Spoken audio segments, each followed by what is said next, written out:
What's hiding underneath things can be scary. Underwater, under your bed, especially what's under your carpet. Except when you get new carpet from Carpet One Floor & Home. After tearing up your old carpet, they'll vacuum and apply Health Annex antimicrobial to your subfloor, disinfecting and killing mold, mildew, and any remaining general awfulness. Carpet One Floor & Home goes the extra mile to protect you, your family, and your home. Carpet One Floor & Home in Columbia, making your home beautiful, guaranteed. Good morning and welcome to Radio Friends on Tuesday, April the 12th. Good to have you with us today. I was getting a crash course before we came on the air here about nutrition in vitamins in vegetables and fruit and how you cook them or how you dry them. And I had no idea that you could dry green beans. Sarah Eber is with us from the Missouri Academy of Nutrition and Dietetics. Good to have you here. Thanks. Good to be here. Yeah. Dried green beans. They're nutritious as regular green beans, fresh green beans. Yeah. So, a lot of times some of us have a tendency when we're sitting around, you feel like you want to munch on something. Okay, well, so you're sitting here with dried green beans or, I don't know, Twizzlers. So what do you think is going to be your best choice? Well, obviously the green beans, but who'd have thought dried green beans were just like potato chips and almost that addictive? So basically what you do with a good fresh green bean, you don't want one that's getting all kind of hard and, older. Yeah. And you don't want a super brand new one that doesn't have a nice thickness. And a lot of different green beans are ripen at different times. But you catch them at peak ripeness and you're like, yeah, I've got all these green beans. What am I going to do with them all? And I don't really I don't have room in my freezer. So you dry them. And next thing you know, you have got a crisp, tasty snack with no added fat. You've kept a lot of the nutrition. And this works with not only green beans, but lots of fruits and vegetables.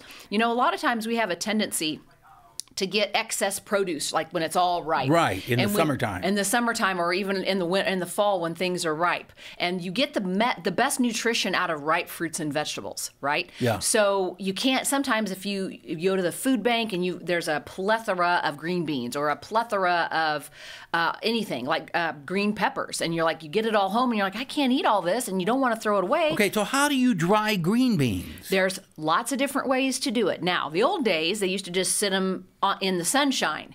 And in Missouri, you have to be really careful because our humidity is so high, so sometimes it can mold. But some things, even tomatoes, in the heat of the summer, when you can you can fry an egg on the sidewalk, you can actually dry tomatoes in the sun. You can do sun-dried tomatoes. Yeah, you sure can. And you can hang herbs and let in a dry, warm room and let the air circulate, and you can dry herbs that way. Other options are available, like you can purchase a food dehydrator really cheap, or go find one secondhand that somebody decided to use. And that's how you do the green beans? That's how I did the green beans. Now, these I did for 8 hours, and I think, look, with this particular green bean... Wait, I'm sanitizing my hands here. That's fine. Taste it. Well, and I'll tell you, this one is a different kind of green bean. It's real small. It's real tender. It's made to saute versus a heavier duty one. This one I made just with a touch of salt and just a touch of sugar. Oh, that's good. You can just sit and chow those things all the time, right? Oh my gosh. And that was really only about a cup and a half of green beans, but I'm going to tell you, by the time you get to the end of that, you're full and you're satisfied. Those taste like they taste better than potato chips. They taste like taro chips. You know what taro is? Mm-hmm, yeah. It tastes like a taro chip. Yep. And now this one is your savory. So this one I'm experimenting on you for this one. This is Parmesan cracked black pepper. So if you want savory, you can work both ways. Either one of them, they're delicious. Yeah, and they're easy to do. And those are better for you than potato chips. There's no fat in them. All I did was toss them with my favorite seasoning, throw them in the dehydrator, turned it on, and went to bed. Got up this morning, turned it off, and got those ready for you today. Okay, and you can keep those for a year? Up to a year. At room temperature? At room temperature. You want to keep them out of the sunlight and in a nice sealed container. And all this is a jelly jar and it's nice and clean. Boom, there it goes. As long as they're not in direct sunlight. Oh, that is someplace really good air circulation. And you can substitute. They really do. They taste better than potato chips. You can substitute those to munch on. Yeah, absolutely. Put them out, and you put your veggie trays out. Who'd have thought you'd put that out with a dip? I'm going to get a dehydrator. Yeah, that's awesome. All right, we're out of time. Thank you so much, Sarah. You're welcome. Thank you, sir. And if you want to learn more about it, check the Arise JC Facebook page. We will be having classes in Cole County and in Osage County to teach people how to do this. Got it. All right, now I want to introduce you to Stacie Pottinger, who is with us from the Ragtag Film Festival Society. You're Society. Close. I saw you. You're like, which one is it? All right, we're at the Society We're today. talking about the cinema today. But you're telling me that you have a film that is going to run in 35 millimeter, and it's a big deal because Ragtag is the only place that still runs film. Yeah, in mid-Missouri. I think the next closest is, there might be a place in St. Louis, but I think it's Chicago is the next closest place. All the other theaters have gone to digital. It's all digital everywhere, but we kept our film projector, and we have one guy who's really good at it, and we're training up some new people to run 35 millimeter. Okay, so what movie are you running in 35 millimeter film? Monty Python and the Holy Grail. Okay.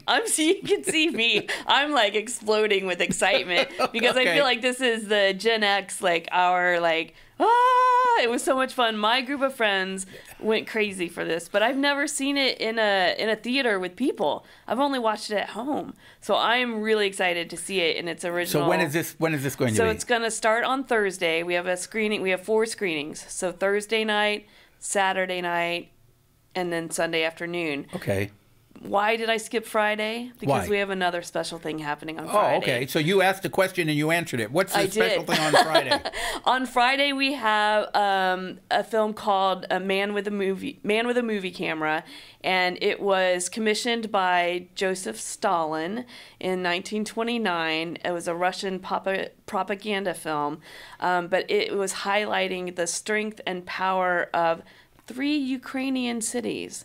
So it's then a young man with he's an Austin based musician. His family are immigrants, and he composed a score for the film that changes. Music can change the way you feel about what you're looking at. Right. When you have the music build up, like a suspenseful music, your body like gets nervous or whatever. Mm-hmm. So this the live score with musicians in the room playing it affects the way you see this film, and it shows the beauty and the humanity of these 3 based on these 3 Ukrainian cities. Kyiv, I wrote them down. Kyiv, we've heard all these names now. Kyiv, Kharkiv, and Odessa. Okay. So it's a special tour this spring. We're really lucky that we get to have this screening at our cinema, and the proceeds from merchandise sold go to the UNICEF Fund for Kids. Okay. So if people want to see these films, it's the weekend of this weekend. It's this weekend, weekend, starting on Thursday, the 12th.